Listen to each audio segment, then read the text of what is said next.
Good evening, everyone. On behalf of Simon & Schuster India, I welcome you all to this very special evening where we are launching an even more special book, a book called Civil Lines, written by Radhika Swarup, who's with us here today. I'll quickly say that as the editor of the book, I'm extremely proud and glad that I got the opportunity to publish Civil Lines. To sum it up, it's an important and urgent story told with great sensitivity by Radhika Swarup. While it's at once a poignant family saga, as well as as a very timely post-Me Too era novel. What I can assure you is that this book is going to take you on an unforgettable journey if you decide to pick it up, and I hope you do. I'll quickly introduce our panelists today. We have with us, of course, the author of the book, Radhika Swarup. Radhika was longlisted for the Best First Novel Award of the Authors Club for her previous novel called Where the River Parts, and it was also one of Amazon India's most memorable books of 2016. She studied at Cambridge University and worked in finance before turning to writing. Radhika lives in London with her husband and 2 children and divides her time between England and India. Also with us here is a very, very special guest today, Advaita Kala. She's a best-selling and internationally published novelist. Her debut novel has sold over 150,000 copies in India alone and has been translated into multiple languages, including French, Marathi, and Hindi. It was also selected for the Bantam Discovery Program, a prestigious published program run by Random House USA that introduces new voices in fiction to the American reader. Advaita is an award-winning screenwriter, most notably of the film Kahani, which I'm sure all of you have seen. Unique to Advaita's writing is her ability to cross genres. She has written a TV show for primetime television, film, fiction, numerous columns in leading publications on a range of issues. Her film and literary work has focused on themes of female empowerment and experience. She's also a popular food columnist. A regular on television news debates, she's a commentator on wide-ranging social issues. She also curates the annual Words Count, the Festival of Words, that engages diverse ideological viewpoints in conversations on the issues that impact India. Thank you, Advaita, so much for taking out the time, reading this book and doing this today. And over to you guys now. I'm sure it'll be a riveting conversation. Looking forward to it. Thank you so much for that kind introduction. I'm really excited to be here because I should have known Radhika forever, but we've never really actually met. So it's lovely to meet her in these weird times where you're meeting people over the internet, which is the way it is for some time. But I feel like I got to know you quite a bit through the book. And I know it's fiction. It has nothing to do with you, but sometimes we do as writers put in a little bit of ourselves into the stories and the characters. And really, what was remarkable to me was the sensitivity with which you wrote, which tells me that you're an extremely sensitive person. And that was a lovely insight as well. So welcome and congratulations on the big day. The book is launching. And Thank you. I particularly enjoyed reading it. I've been struggling with deadlines, so the reading habit is sort of behind me. And I opened the book because we were going to be doing this. And once I started reading it, I couldn't put it down. And I don't say that very often because I'm an ace at starting a book and then just leaving it midway. But this was a book that I read from start to finish because it just sort of draws you in very slowly. It's a slow burn in many ways, and yet the writing is pacey, and the characters keep evolving and moving forward. And so in that sense, it gives you the pace, and the storytelling never leaves you bored or saying, "Let me set this aside." So congratulations! I think it's definitely a bona fide page turner. That's perfect. Thank you so much, both to you and Shointan for championing this book, and Advaita for your too kind introduction. Like you said, we've kind of known each other forever. Our parents have known each other for a long, long time. And I've been familiar with your work and the voices that you have championed in your work. But thank you for reading the book and liking the book, because I've spent so much time in the heads of these ladies I've been writing about, by this point I'm sort of sick and tired of them, and I've come to a hate relationship with them. So it's good to know other people like them. That's refreshing. Yes, I want to actually ask you about what made you think of writing this book. How did you come upon this subject? What triggered Uh, it? so in a way, a lot of my writing sort of concentrates on things that are close to me.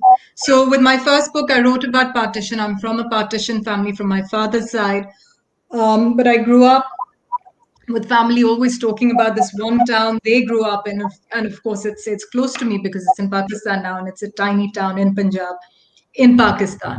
So even though it was known so intimately to me because of the way my family spoke about it, it was somewhere I could never visit.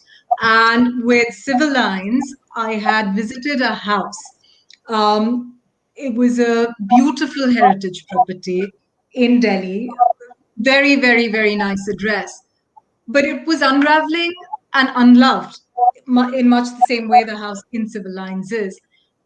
And obviously, I didn't, I'm not close to the family who owns or own that house.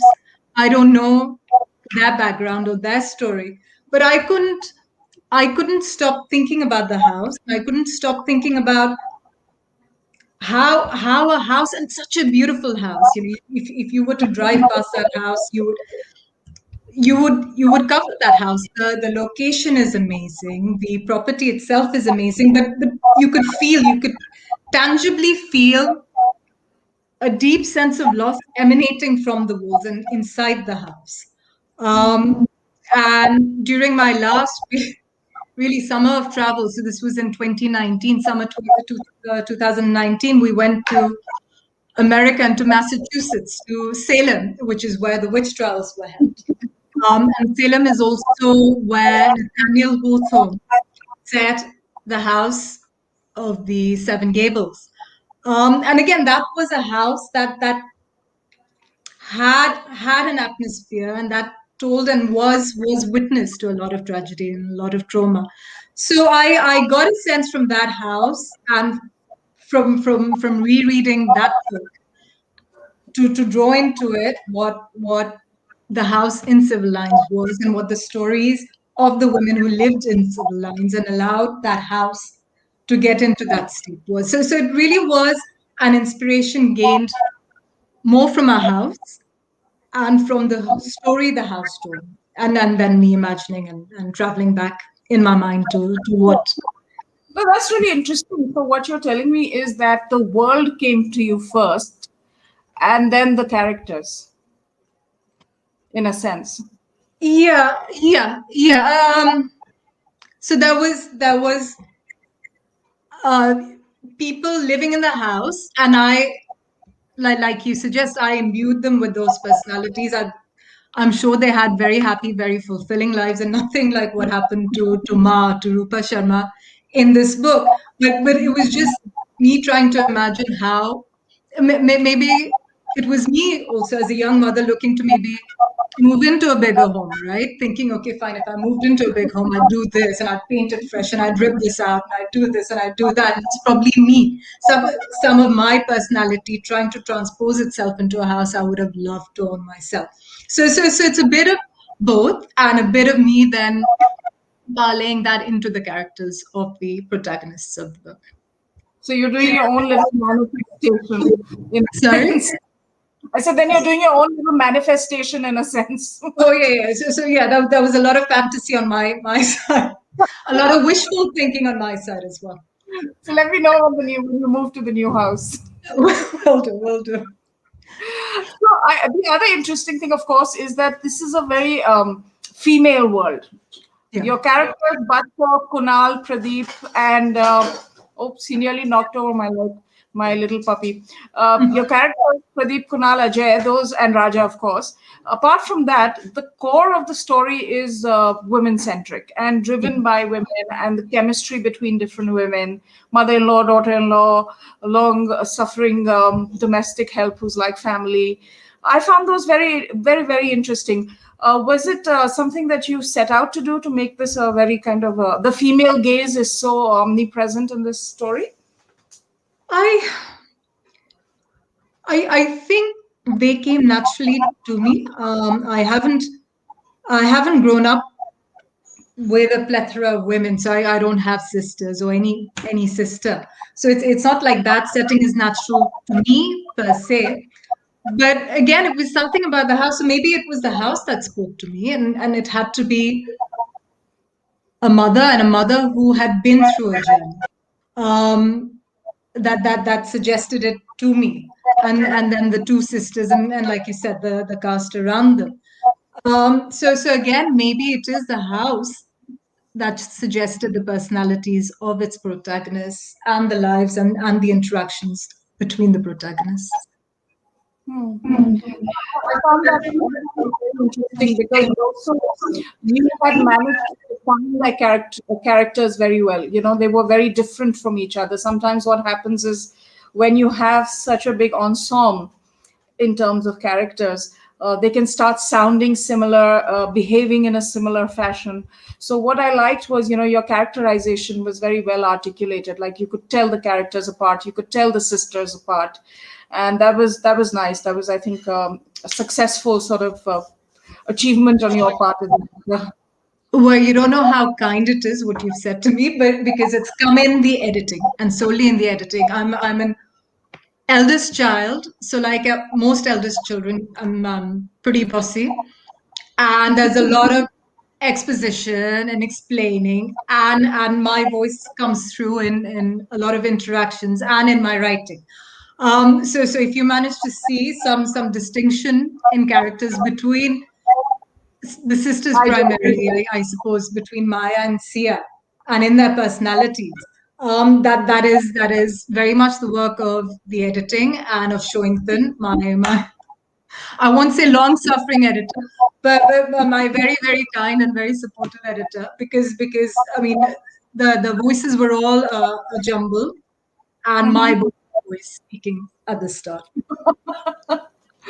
Okay, that's honest. That's an honest admission. Yeah, I'm bossy, but I'm honest. I'll give you that much.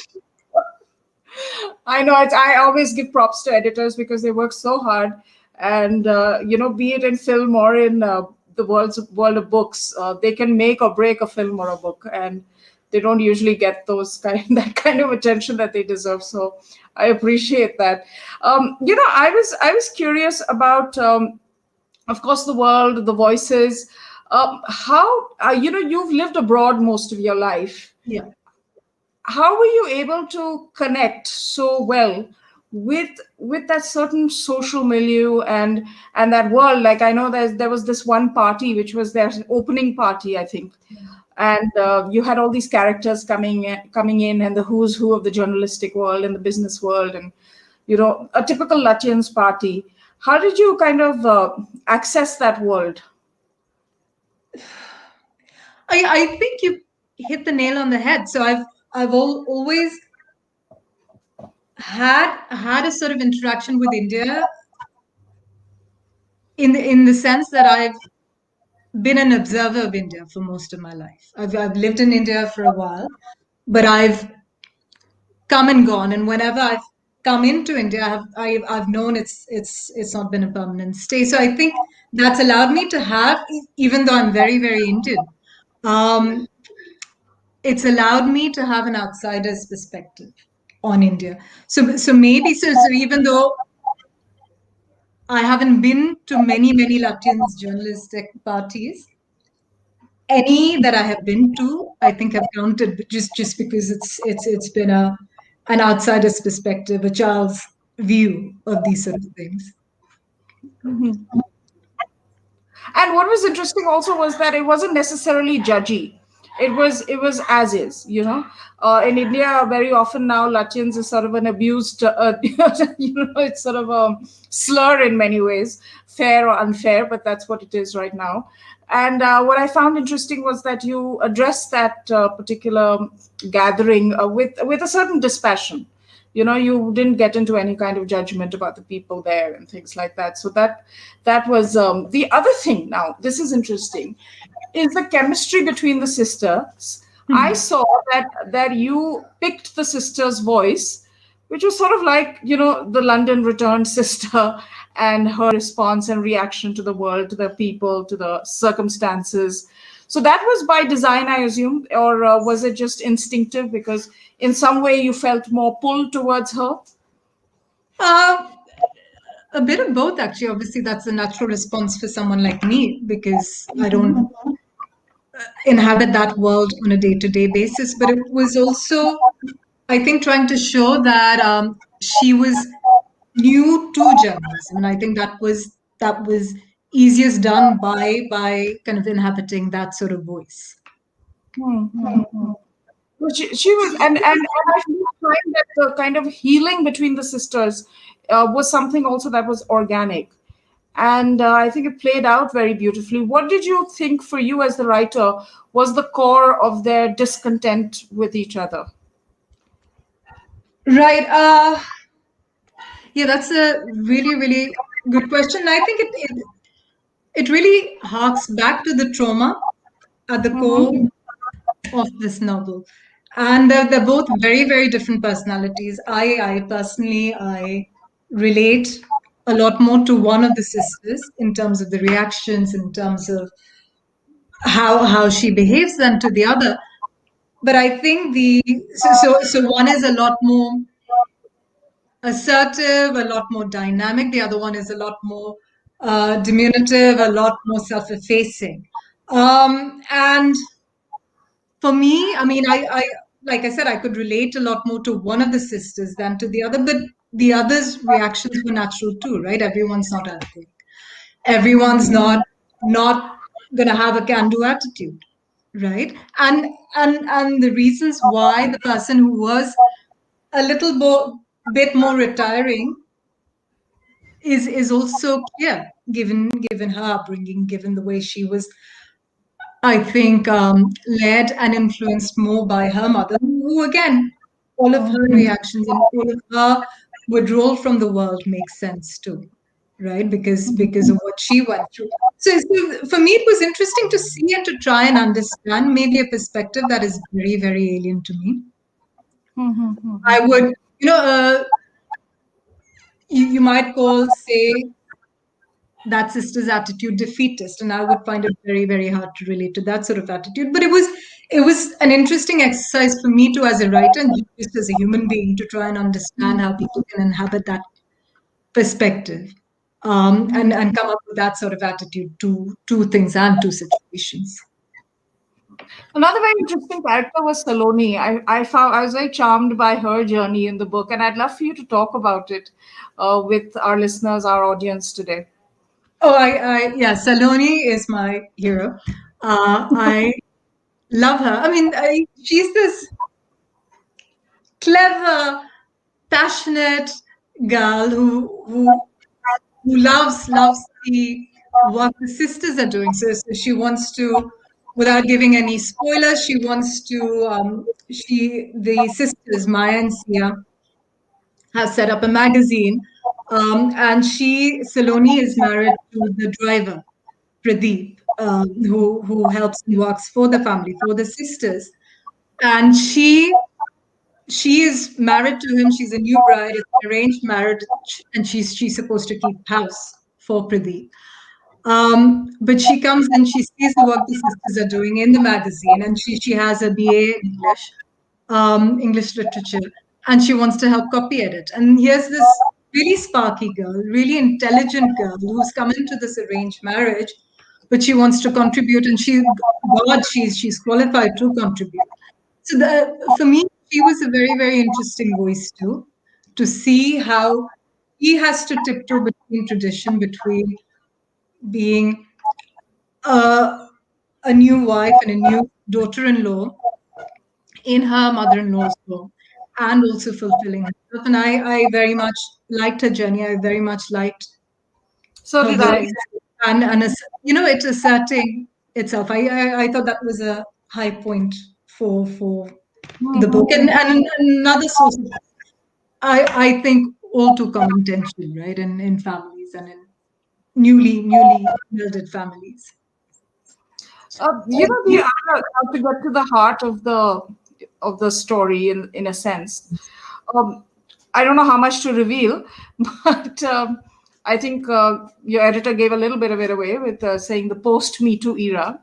Yeah. Of course, there has been this movement around the world with the Me Too movement, and what was your own take? Why did you feel like you needed to write about it in this way through fiction, introduce it into the story, or is it something that came organically? Gosh, it's an answer of two halves, I suppose. It's this story. This story came to me because of the house. But obviously, I've been watching. I suppose since 2012, when what happened to Jyoti Singh happened, um, and feeling so helpless because you sort of think, well, here was a woman in a salwar kameez, accompanied by a man, seeking first to take private transport. She went to a cinema, which I would go to. So it's not a shady sort of place. And still, what happened to her happened to her. So there was a sense of helplessness that came from that. Um, and then seeing the Me Too movement, uh, unleash itself across the world, and India is not unique here. And I think it's not a male female equation either. I think it's more about a power imbalance. So that could be between, say, I don't know, someone rich and poor, someone powerful and someone aspiring, between obviously a man and a woman because of physical, imbalances. It could happen, so it's not just a man woman imbalance. It's all anywhere where there is a power imbalance. I think abuses are liable to happen. But so to answer your question, it was a combination of the house, as it were, calling to me, and the history of the people inside that house. What could have happened to them, to kind of precipitate this sort of decay, that really called to me. But yeah, sure, simmering through it all was also a sense of, gosh, deep unease, deep sort of helplessness, right, at the inequalities in society on all of these sorts of levels, right? The clashes between these different interests and different equations. So it all came through, into then what became civil lines. Yeah, I think also part of it is that it's sort of it's never too late was one of the messages that I got from the fact that all of these all of this emerged post the mother's passing. Because very often you're told that oh, it's too late to complain, it happened so many years ago, or the sexual harassment or the rape or the assault or whatever took place 10 years ago, 20 years ago, 2 years ago. You can't go out there and do anything about it, so just accept it and deal with it. And that was very empowering, that here's someone who's passed on, and in her memories through her life, her daughters, who are kind of reconstructing her in many ways, go out and seek justice for her and for the indignity that she faced. I thought that was very beautiful, actually. So I'm going to read out a line by Cicero, was a Roman senator speaking in BC 43 BC. So he said, "Times are bad. Children no longer obey their parents, and everyone is writing a book." So just to say, I think this happens all the time. It's happened all the time. And to put a date or to put a arbitrary stop on something and say, okay, fine, an event happened 10 years ago or 5 years ago, or whatever, it's historic. And so it doesn't matter, or it Yeah. isn't relevant anymore. I don't think that really addresses things, right? And what I really wanted to show was that abuse or injustice of any sort can cast a really, really, really long shadow, not only on the person it's perpetrated on, but on the people who follow, or the people who are connected to the person, to the initial victim, whether the abuse is real or imagined, right? So we see with Maya, I mean, she's so fatalistic as a person, so defeatist as a person, and that's directly due to her mother's guidance and her mother trying to shelter her from the world.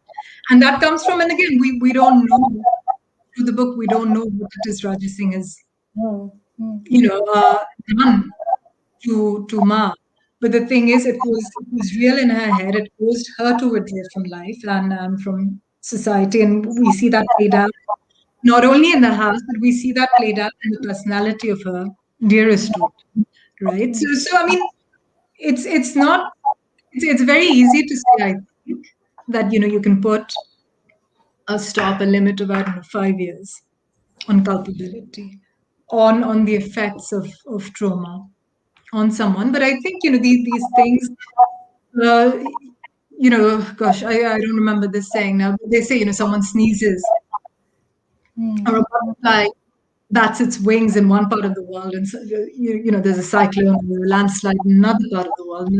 I've paraphrased it very quickly, but everything has an impact. I suppose this is what I was trying to convey through time No, it as was well. interesting because you didn't you. It was sort of like a thriller in a way because you introduced him very gently into the narrative, and you almost feel like, oh, this is like an old friend, a benefactor. How nice, he's going to give a leg up to the girls because he just comes across in that avuncular, accessible way, and he's a powerful man also. And then slowly, slowly, it kind of unravels. I thought that was very cleverly done as well. I mean, there were a couple of like I was saying before, even the chat started, that there were a couple of instances where I was thinking it's going to go one way, and it went entirely the other way, which is lovely as a reader, and kind of like what I was saying you earlier. That I'm thinking Bridges of Madison County, Yeah. and suddenly you go on a different track, which is one of the assets of the book because it keeps you reading because of that. I'm glad you say that, but the thing is, like, these sort of people aren't villains to everyone, right? And this is where the complexity comes into it, and that they're kind of titans of industry or titans of whatever field they inhabit, and they are good people and they're great people as well, right? Which is why I think sometimes maybe people have trouble believing Hmm. um, people who speak up against them, or it is hard to speak up against them just because these people are such heroes as No, well. absolutely. I mean, I'm heartbroken by some of the revelations. Someone like Woody Allen, for example, which is not really a revelation, but an Hmm. ongoing, which just kind of creeps you out in a way. But you love the art, you love the person, you love the mind, and it's really difficult.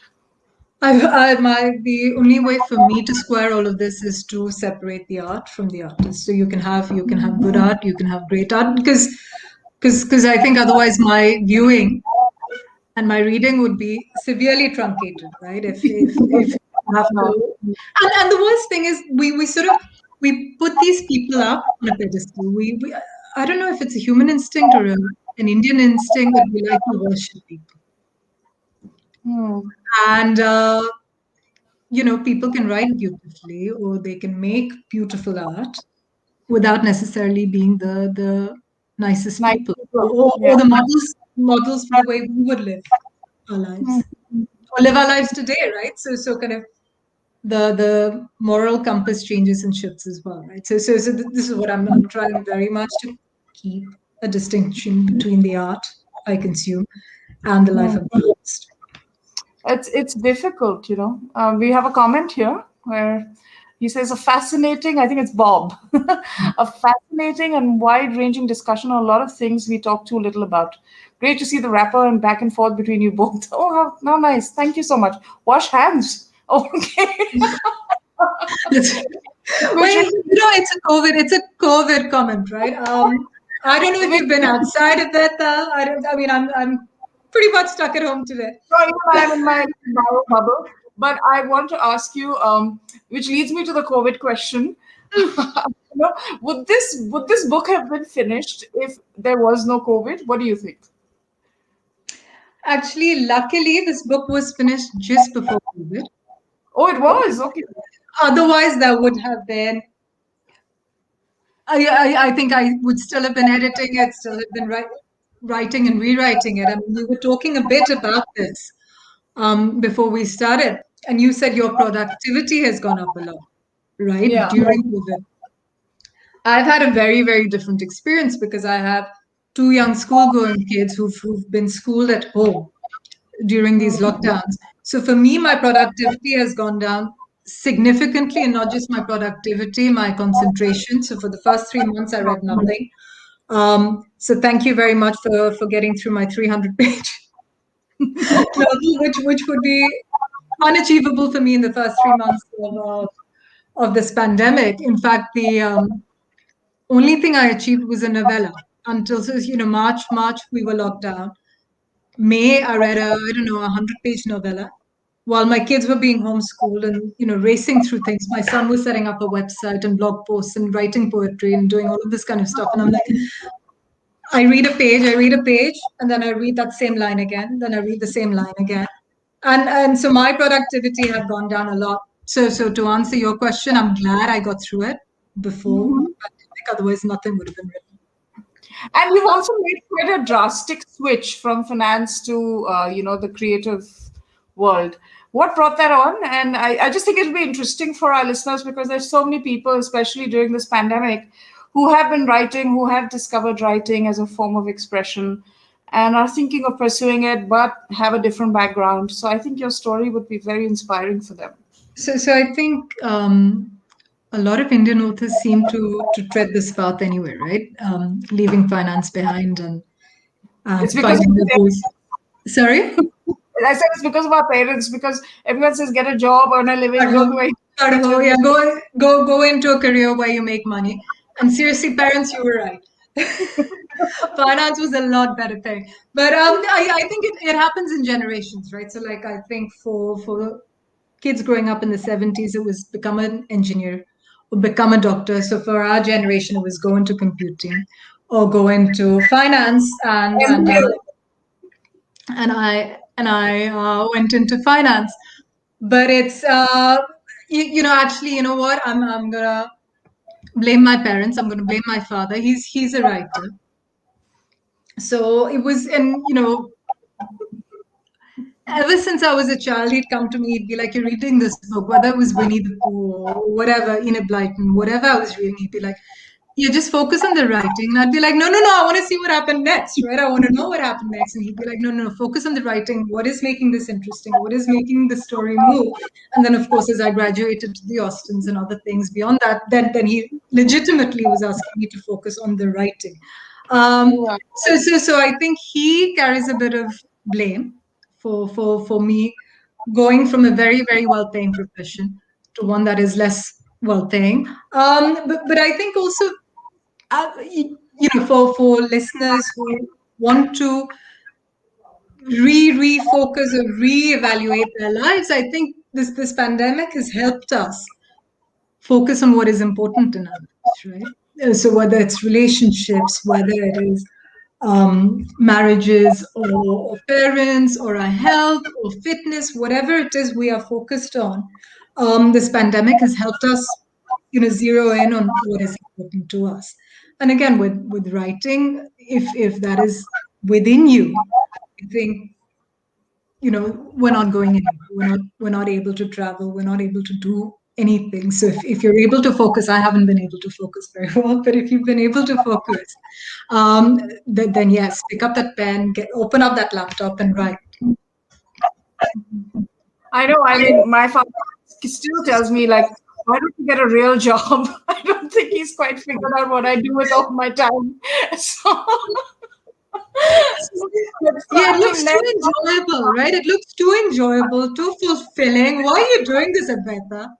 I know, because especially now, because I write for film and web series and things like that, so I spend a lot of my time watching content. Yeah, and that's not work, right? It's not work at all. It's not research. Yeah. You think I'm a permanent like teenager?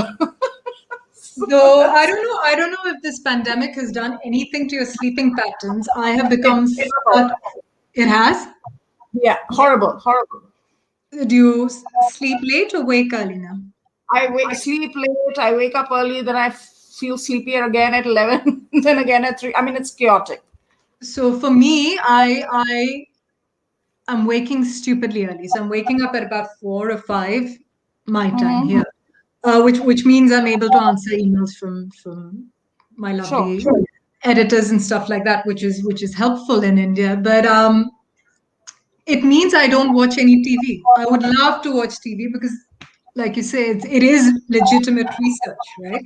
I Yeah. would love to watch all of it, but I have, my kids in the next room. You try and set a good example for them. So, if they wake up at 6 in the morning, bleary-eyed, and you're trying to tell them, okay, get up and go, do your work, don't open your laptop, don't have too much screen time, and mama's watching.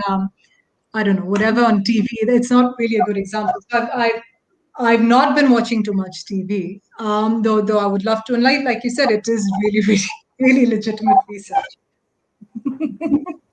No, it is. It just gives you a sense of the stories out there, and what's Stories working. and voices, and it's a different way of, I think, accessing these stories, right? Absolutely. I mean, it's changed dramatically in India in the last few years with the whole OTT explosion, and what's happening very gratifyingly is that content is getting appreciated a lot more than it did when only films dominated. So that's a good sign for all writers, and I always make that point to writers that it's a better place to be today than it was even 10 years ago or so. Like you said, And yeah. And what about you? I mean, are you interested in writing for film or a series, or do you prefer the novel? Because they're very different writing experiences. very, oh my God, extremely different. But I'm starting to see how the genre of film or the shorter genre even can show perspectives, can show, I'm going to say truths, and obviously not just truths, but interactions, right? And silences can also speak very, very loudly on screen. So I'm finding that very interesting. This is why I'm doubly frustrated that I can't watch any TV at all right now. Just because of my Get those kid. Hmm? wireless headphones. The wireless headphones. Maybe I do that. It's better. I just keep on thinking, okay, tonight I'll go to sleep by 11 or 12 and I'll wake up at a normal time. And then I can watch TV in the evening as normal human beings do. Right? And maybe that'll happen tonight. You never know. It's getting lighter here, so maybe I'll stay up till later. Otherwise, yes, I will have to invest in the right sort of technology because the beginning of lockdown and beginning of this whole pandemic, I consumed a lot of TV. Hmm. And I found that very, very stimulating, and as you must too, right? And Yeah. it is part of your research and part of your homework, and obviously part of why your father thinks you're not doing anything. Yeah, But you can what I'm doing for a living, but that's okay. So we're going to move on to some questions now. yeah, I think, we planned to end this our part of the conversation earlier and then move on to questions. So now I'm getting pinged in saying that when are you ready for some questions? So we are ready now, I think, right, Radhika? yeah. So please send me your question. Oh, lovely. There's one now from Shobita. What makes you choose the magazine, that is journalism, as a focus in the novel? Would any other profession would have worked out in the same way? I think the glib answer and the simple answer to setting a novel in a place called Civil Lines was to have something to do with words, right? With the profession that the sisters followed. And the interesting thing with this, I've never really given too much thought to what else the sisters could have done, just because I work with words, and writing books, like Advaita mentioned, is not very collaborative as a process. Um, so perhaps it would always have had to be journalism, or setting up a magazine or a newspaper, or an e-zine or something of that sort. I don't know if you can think of anything else, Advaita, that would have suited their journey. No, the magazines are really dying, and that makes me very sad, because just the media landscape is changing so drastically. And that's the time when I feel that, oh, I'm born in the wrong era, because I would have loved to be born in, or at really, be at work in like the early 80s or something like that, and set up a new magazine, and a post emergency, and the freedom to just write what you want, and certainly not the kind of sensitivities that are involved now in everything, the cancel culture, everybody's offended. I think the 70s, the 80s, setting up a magazine, hand deliveries and all of that would have really, I would have enjoyed it tremendously. And in the book, I really enjoyed it as well, because they come from a place of mourning, which is the loss of of a mother, and really the end of a certain time in life. And then the process of regeneration and creation takes place in the form of this magazine.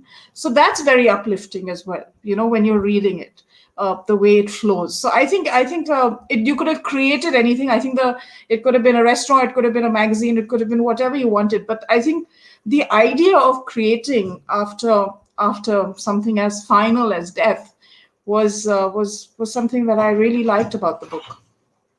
Thank you. And it's interesting that you focus on that time, and that time feels very much like the brave new world of journalism, when people were, I think, pushing new boundaries and new borders. And I think women were coming into the workforce in a Right, in a big new way. way, right? Globally, of course, but also in India. So yes, that would have been a very, And very, very interesting time to do that sort of work, to work with words. Um, in India. So if you find a time traveling device of some sort, Advaita, maybe that's our ticket. no, I'm actually researching time travel right now. Don't ask me more. There you go. I'm dragging my feet through it. But we have a question now from Sweta, and she's a book blogger on Instagram at Book Squeaks. That's cute. And I recently read Civil Lines as part of a blog tour. The male characters were on the periphery, Benjamin and Ajay. And then she's supposed to continue with her question. Okay, here it is. Was it intentional to not divulge much about them by the end of the book? Benjamin, I would agree with you. Benjamin probably, I think, represents sort of an ending for Sia. Um, but Ajay, I really, really quite liked, and his voice was a very, very supportive voice through the book. And yes, he was in front and center, but I don't think he necessarily needed to be front and center for this book, for the sisters and their interactions. But for me, I felt it was very nice to see him. And he's not a character you necessarily warm to day one, or not everyone would warm to on day one. But I really like him, and I really like the role he had, both in the book, but also as a friend to Sia when she was in need. And sometimes when you have such powerful female characters, there's so much going on there as well, and that's why ensembles are difficult in that sense, because readers may pick up a certain character that they like and want to know more or hear more from, but as a writer, they may not necessarily fit into the story that you're wanting to tell. So Yes. that happens. That happens very often. I think I always say our soap operas in India really turned the male actor into really the side order, the French fries in a McDonald's meal, because everything was about the female characters. Oh, Abhay has a question. The cover of the book is quite interesting and soothing when contrasted to the events that take place later in the book. Was that a conscious choice? Yeah, it's a very pretty cover. Thank you. It was again, all credit to the team at Simon Schuster for that. But what drew me to the cover was the fact that it was such a genteel, such a pleasant cover, right?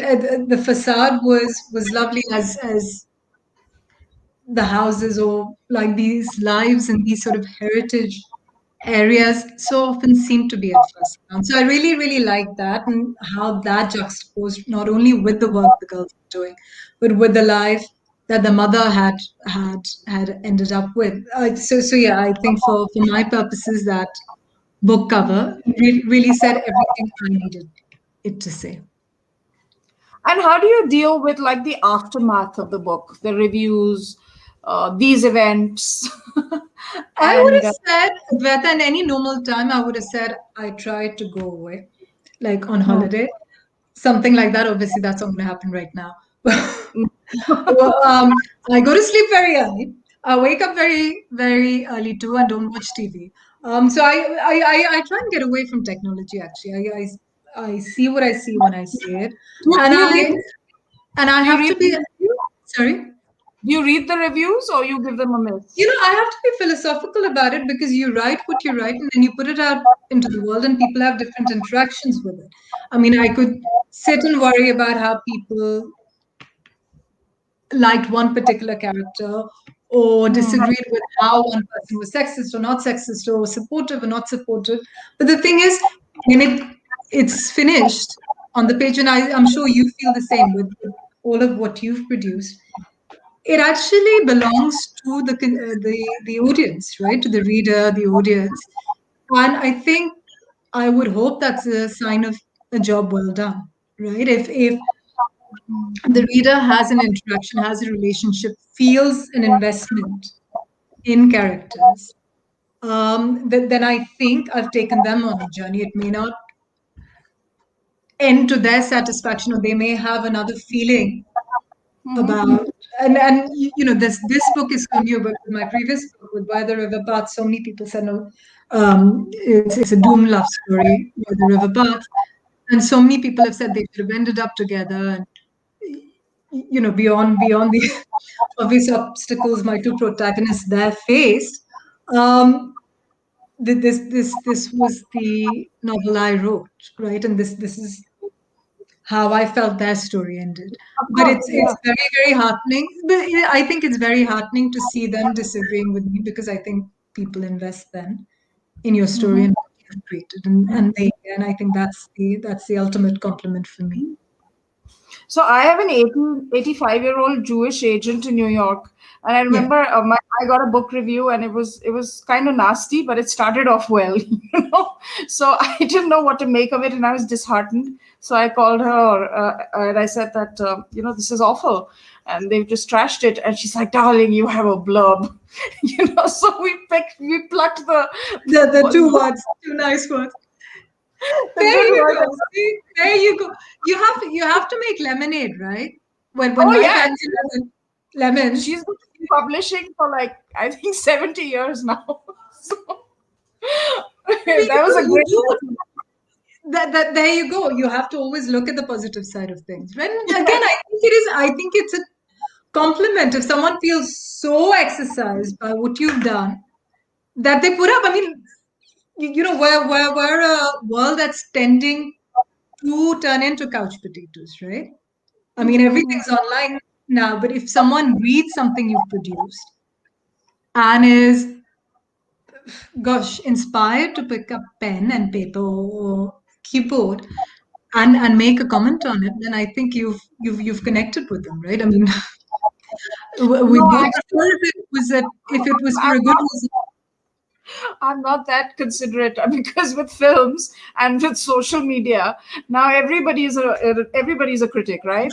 And Yeah. everyone has an opinion. So sometimes, oh, it's horrible sometimes. But so I like your attitude, though. I think that's the way forward You for have to, most right? people. Hmm, You that's you true. you have to, otherwise you get It crushed. doesn't But go well. Yeah. and the other thing is, they're like I said, they're investing. So you've Hmm. done something right. And what are you working on now? Are you working on something new, or is there something we should be looking forward to? Right. I've worked Right. on two sagas, and they've taken a lot of me. And if I look at what sort of connects them, they are me excavating parts of, say, history or buildings, physical buildings that I don't have access to. And through the pandemic, I haven't had access to Delhi. So I've been working on a series of linked short stories based on the street I grew up in Delhi. So I haven't been able to visit it for gosh, 2 years nearly now, and my thoughts have been in that little corner of Delhi, where I grew up, and then the houses on the street across. So I've been writing a linked set of short stories, and I'm still working on it. I want to see how the bones land on that project. But it's given me, my God, great pleasure when I can't travel to Delhi, can't travel to India. It's given me great pleasure to imagine myself and to imagine the lives being lived, and mostly happily, um, in that street I grew up in. How sweet. And so buildings come up again right here. Even with this, I think you have a Yeah, no, I could have been, I would have been a terrible architect. I can't draw. So, but yeah, actually, funnily enough, never drew that connection. But yeah, I mean, and these are again very tangible buildings. It's a house I grew up home. in, so I know it intimately. And it's funny because the house in Civil Lines I never knew. I visited, but I don't know that house. The house I grew up in is my home, right? It's my childhood home. And all of the other homes, I've probably pretty much been inside those homes, so I knew people in those homes. This was India of the early 90s, of the 80s, of the early 90s. Everyone knew each other. People had a house, a low-built house for themselves and stuff. All of the development hadn't taken place. So it was a very intimate Delhi, which I guess is lost to us now in any case, right? It is. It is. But it's it was very nice just pretending I was there, because I haven't been able to be back in that India for 2 years. Hopefully I'll be back very soon. But this No, is restorative for me.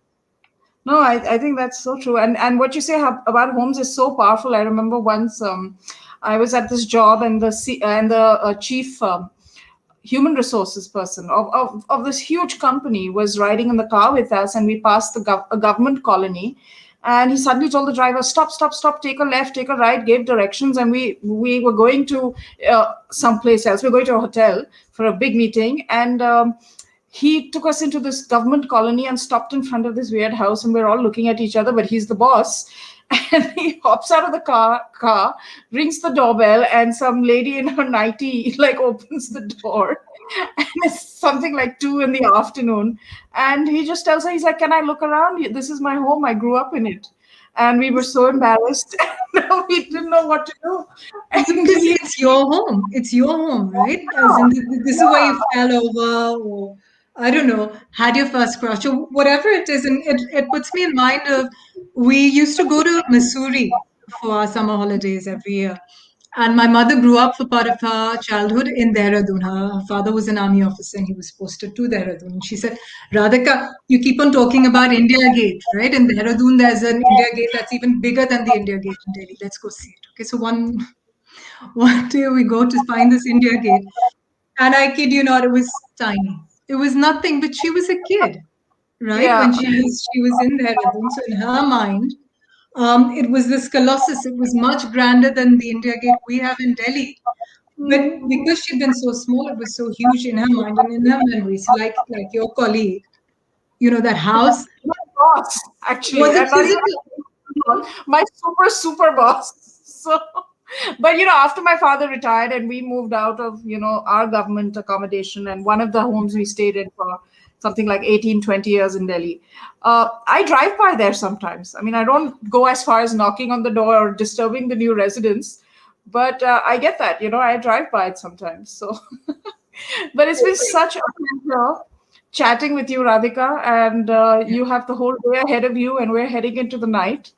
But I enjoyed your book so very much, and I'm really looking forward to the short stories.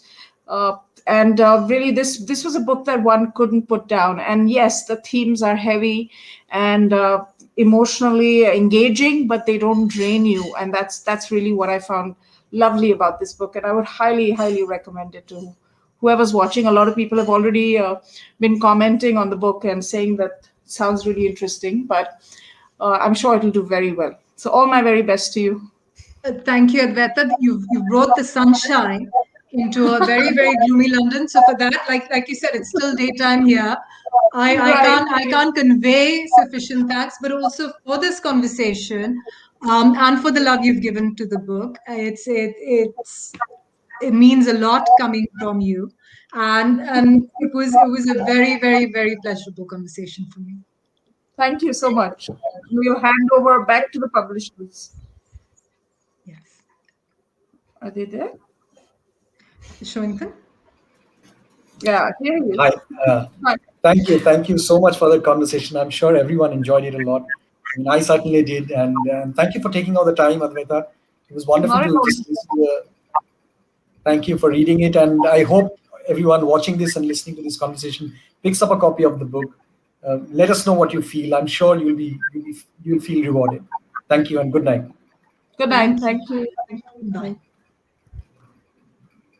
Bye. Thank you.